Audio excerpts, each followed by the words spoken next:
Я хотела почувствовать хоть что-то. Хотела перемен. Но перемены — это всегда смерть старой версии себя.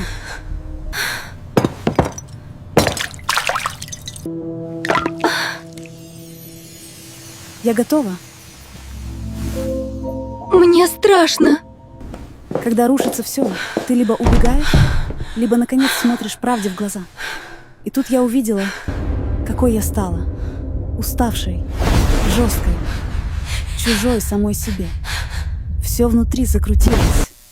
Ты либо продолжаешь умирать каждый день, либо однажды просыпаешься.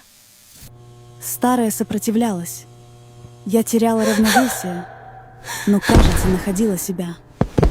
В тот момент я поняла, назад нельзя. Я либо начинаю жить, либо продолжаю выживать.